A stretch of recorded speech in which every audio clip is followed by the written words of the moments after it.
Have you ever heard someone say, I'll bootstrap it. I'll deal with all the legal costs later. So I'm JD Houvener, owner, founder, and patent attorney here at Bold Patents Law Firm. This is a common problem.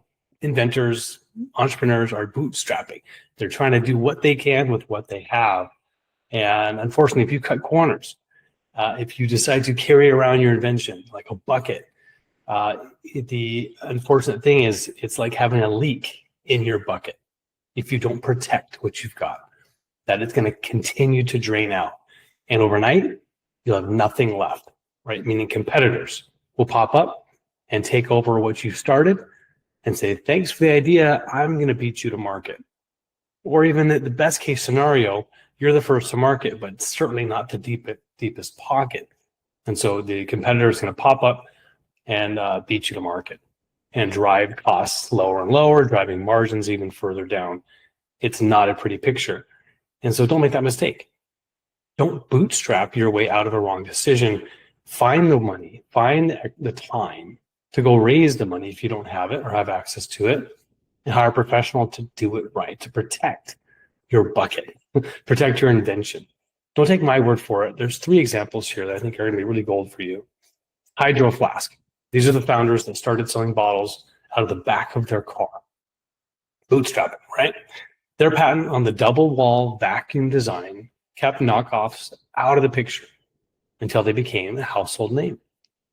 Scrub Daddy. I've got one in my kitchen. You probably do too. Aaron Krause had just a small workshop, but his patented temperature changing sponge, did you know that? I don't know if you knew it was temperature changing, became one of Shark Tank's biggest hits of all time. The third one was OxyClean. Okay, we all know Max Epple, the late. He's a janitor. He was mixing cleaning powder in his basement. He made it work, bootstrapping in his basement, right? His patent on the oxygen-based formula led to national distribution and eventually was acquired by Church & Dwight. These are billion-dollar companies we're talking about, born of fairly everyday products, water bottles, scrubbers, and cleaning agents. So if you've got something big, don't carry around that leaky bucket. Protect what you've got, seal up those leaks so that when you put that time and effort into moving it to market, selling, put in the effort in, rubber hitting the road, you're going to be able to have that big financial boon, the benefit, the impact you're making on the world, land properly.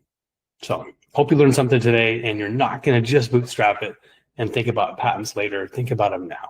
So book a free discovery call at boldpatents.com. I'm wishing you guys an awesome day out there. Go big, go bold.